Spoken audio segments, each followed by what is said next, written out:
My name is Malual.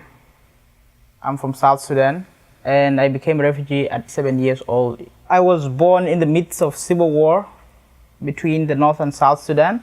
I fled the civil war in South Sudan with my mother and my siblings. We lost our home, we lost our community, we lost our dignity, and we fled for our lives. When we finally arrived at the Mvepi refugee camp in northern Uganda, so we had no possessions, stood in endless lines, and endured harassment from officials. We were tired, dirty. I had hoped that our struggle was over, but it was actually just the beginning. The life in the camp was really very chaos. The children in the camp would constantly fight based on the ethnic differences. School became my sanctuary in the camp. My teachers introduced me for the first time to Right to Play coordinator, where I've joined their after-school program. The Right to Play program really inspired me and changed my life because they could bring together kids from different tribes.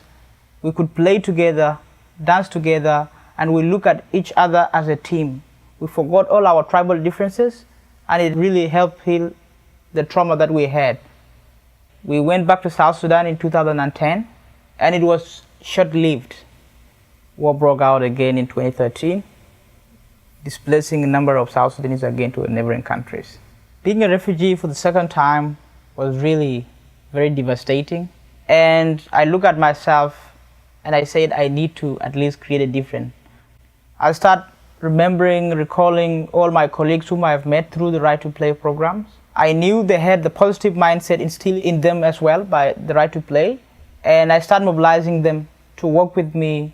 I told my friends that we need to be peace builders. We need to be the change that our communities need. Let's forget our tribal differences and work together as a team, just like we did during the Right to Play games.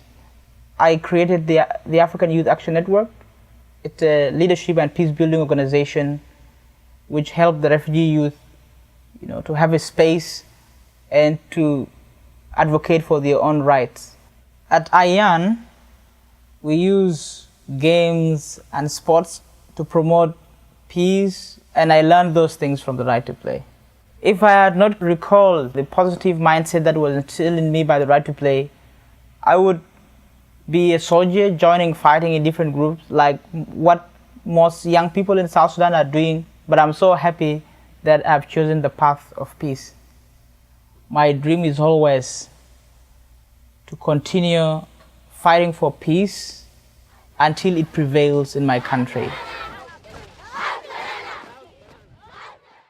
Thank you so much for listening to my story, and I hope you continue working with Right to Play and support more children like me to defeat despair and discover possibility and to create difference in their own communities.